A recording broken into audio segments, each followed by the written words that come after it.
definitiva, es definitiva porque el juez no, se sirve de la información técnica que aporta el perito a través de la valoración psicológica y pues no tiene como eh, otra fuente para saber si hubo un daño psicológico o moral. El perito es muy importante. Entonces allí se hace el controvertir esa prueba, lo,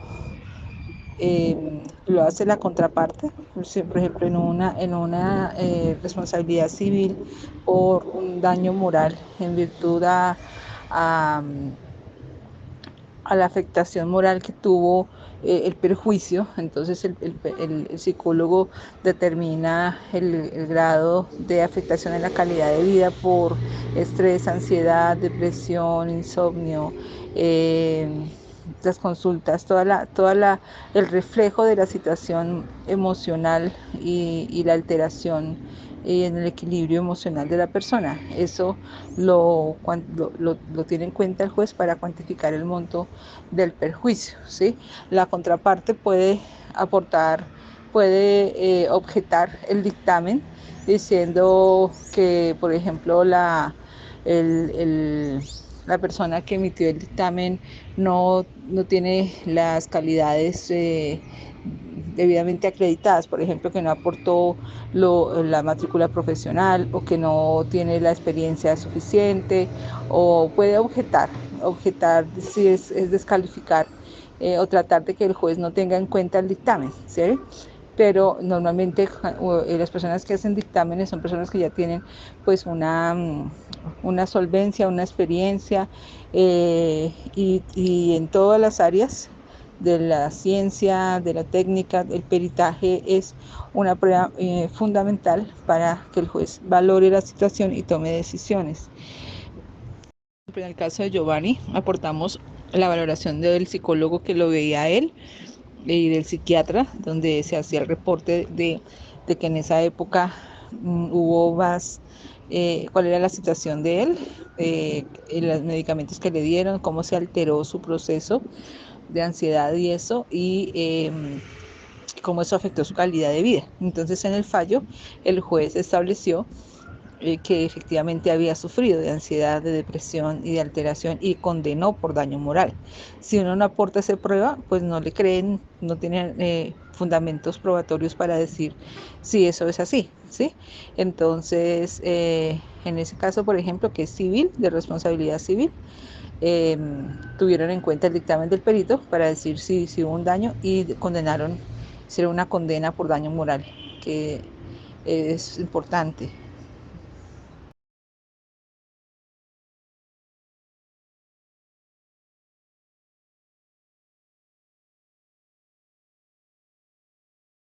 Sí, claro que sí. El derecho es, regula las relaciones entre las personas. Estamos hablando de personas, cómo explicar el comportamiento de una persona y poder justificar o explicar, em, pues tiene una valoración muy importante, especialmente cuando tiene que ver con, eh, con el comportamiento humano. Entonces, las disciplinas que más eh, tienen que ver con ello es en el derecho penal, ¿no? Que se puede explicar que la persona actuó con ira, intenso dolor a través de una valoración psicológica o que actuó bajo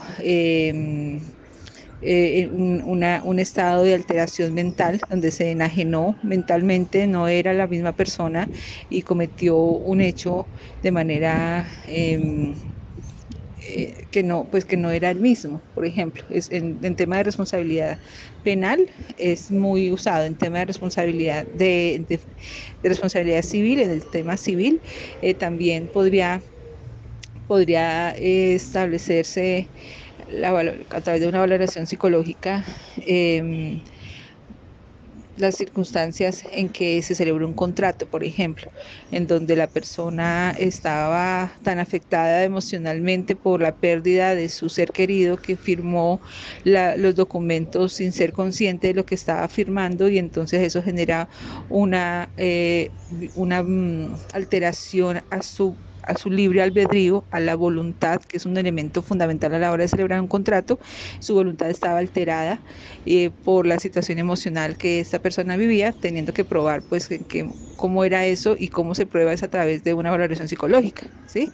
Sería el caso, por ejemplo, de un hijo que se entera que, su, que su madre acaba de firmar unas escrituras vendiendo los bienes de la herencia, o cediendo los bienes de la herencia a la muerte del marido. Entonces el hijo dice, no, venga, vámonos al psicólogo, mamá, o la persona que esté interesada, y que el psicólogo diga, sí, usted está en una situación de no tiene plena conciencia y está alterada su voluntad por su afección emocional, ¿sí? Ahí podría uno generar un sustento para demandar ese acto por vicio del consentimiento al no tener voluntad, ¿sí? En el tema de familia, ya pues también el derecho de familia, ahí sí que habría mucho, porque las relaciones entre padres e hijos, entre cónyuges, excónyuges, toda la relación filial de abuelos hacia padres, como se puede demostrar, por ejemplo, en una pérdida de patria potestad, el abandono del menor por parte de su progenitor. Entonces, a través de una valoración psicológica que se le haga al menor, se puede establecer cuál es el vínculo afectivo que tiene con su padre, desde hace cuánto, y para pérdida de la patria potestad, por ejemplo, se requieren 2 años de total abandono del padre, y así se le quita la patria potestad al padre. Entonces, a través de una valoración psicológica le puede establecer si hay o no relación psicoafectiva con el padre. Bueno, en todos los ámbitos donde tenga que ver la relación humana y la generación de vínculos jurídicos por la situación de la persona, por decisiones que toma, donde eh, pues se pretenda demostrar algún estado de alteración de la vida normal, psicológica normal, pues sería pertinente un peritaje. La persona que conduce, por ejemplo, también, una persona que conduce y está en un estado de nervios por recibir una noticia impactante, entonces puede ser un eximente de responsabilidad frente a un accidente, por ejemplo. Son muchas las formas en que se puede apoyar la justicia frente a un dictamen, con un dictamen psicológico.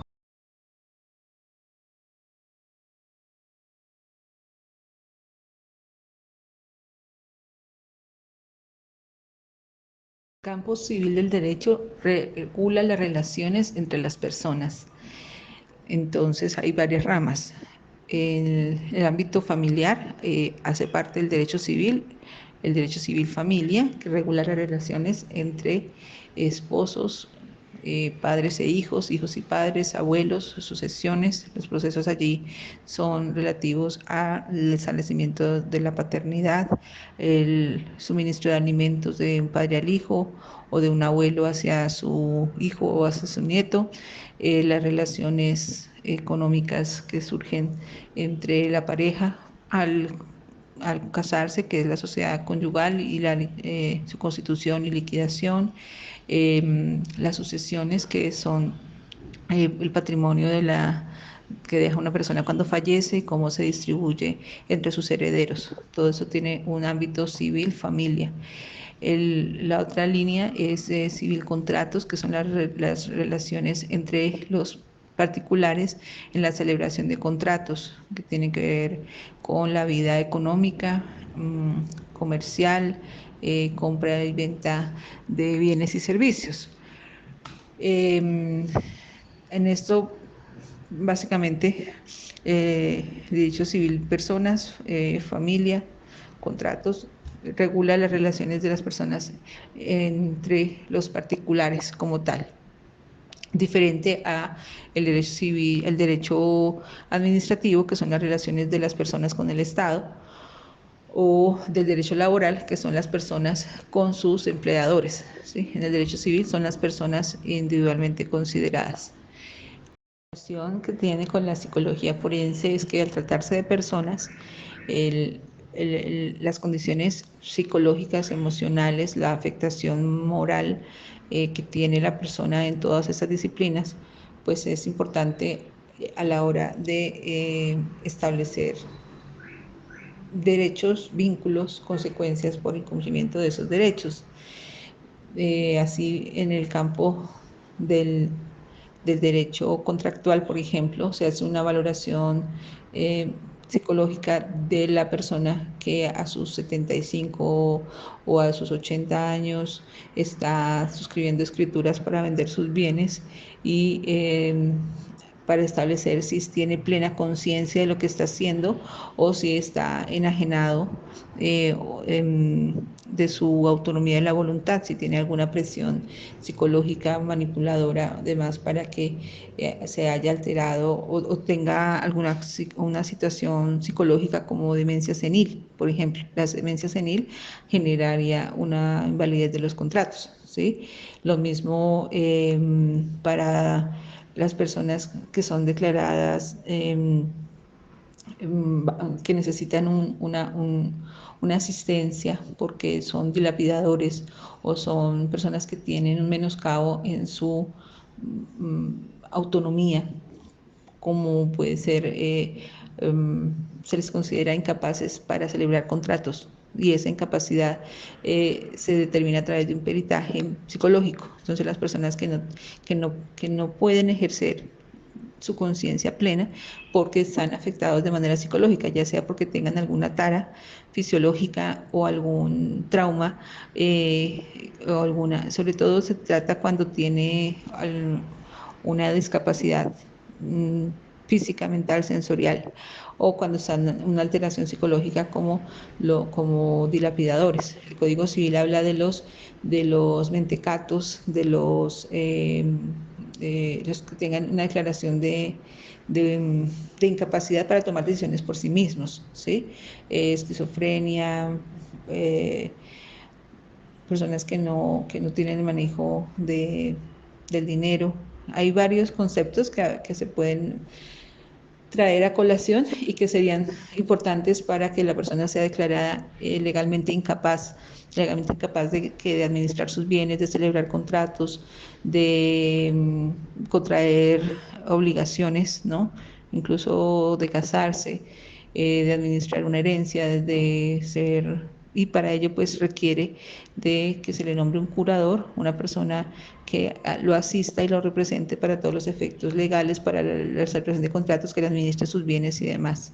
Ahí es como lo más importante que se ve reflejado en todo el ámbito civil, la declaración de incapacidad de una persona a partir de afectaciones o determinación de su estado mental, que no es una persona que tenga pleno ejercicio de su conciencia, de su capacidad mental o de su autonomía, ¿no? Que pueden, ahí se difiere, se diversifica en cuanto a lo que tiene que ver con una discapacidad mental, porque la persona realmente su mente no le permite racionalizar, no, digamos, personas que tienen problemas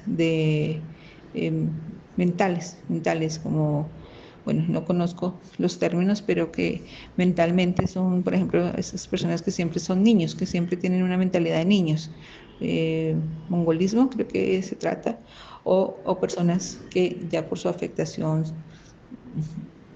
por situaciones ya diferentes, tienen una alteración de la conciencia y del pleno uso de su autonomía de la voluntad.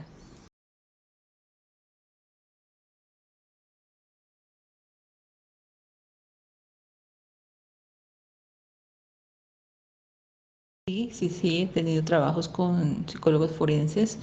Su dictamen ha sido fundamental para determinar los supuestos de hecho que determina la norma para poder otorgar el derecho o limitar un derecho. En el caso, por ejemplo, para determinar una interdicción, que es declarar legalmente incapaz a una persona, el dictamen de un forense, psicólogo, determinó que la persona era incapaz de tomar decisiones por sí misma, de administrar sus negocios porque tenía una alteración de esquizofrenia y unas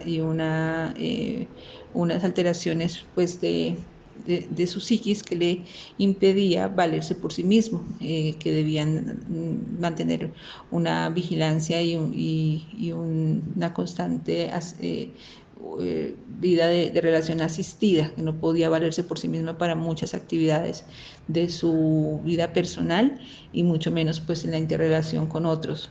Entonces, ese dictamen determinó el grado de incapacidad de la persona y por ello la declaración de interdicto.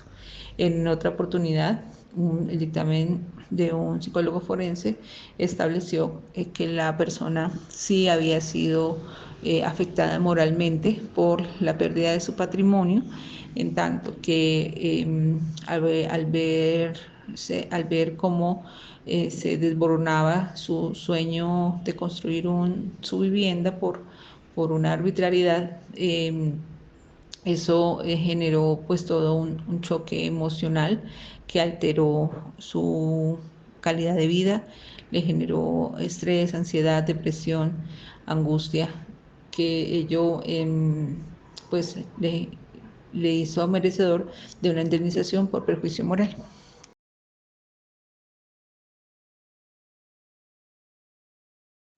Mediante este audio autorizo que la información que se va a recopilar sea utilizada netamente con fines académicos dentro del programa de psicología de la Universidad Unisanitas de Bogotá.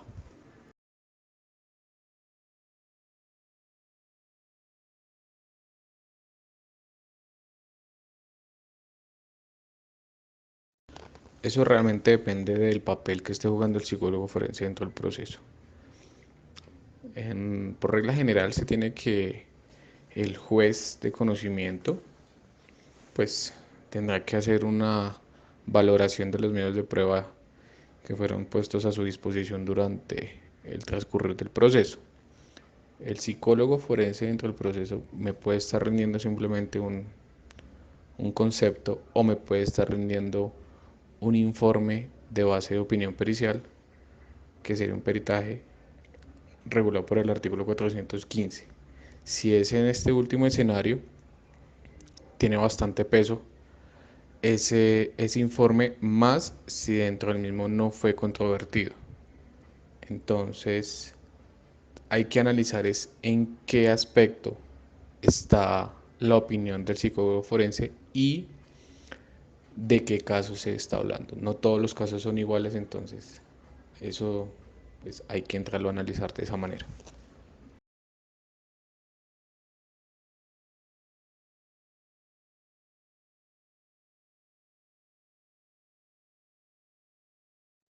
Indispensable, no.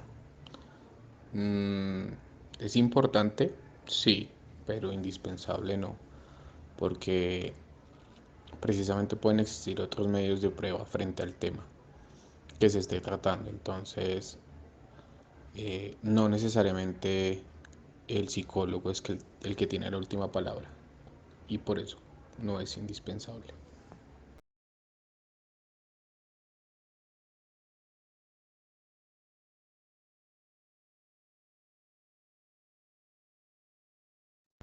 Básicamente el rol de los abogados penalistas es la garantía y defensa de los derechos fundamentales de las personas, sin mediar, digamos que, situaciones subjetivas. Uno tiene que ser muy objetivo cuando va a ejercer la defensa o cuando esté inmiscuido en el tema penal, porque estamos hablando de tipos penales, de delitos que en algún momento lesionaron los derechos de otros. Sin embargo, pues los derechos fundamentales son para todas las personas. ¿Qué relación tiene con la psicología forense? Básicamente es los psicólogos forenses sirven de apoyo para estructurar una defensa, una teoría del caso. Ahí toca entonces entrar a mirar el tipo de circunstancias que rodearon el caso y si de alguna u otra manera el psicólogo puede dar luces frente a ese tema.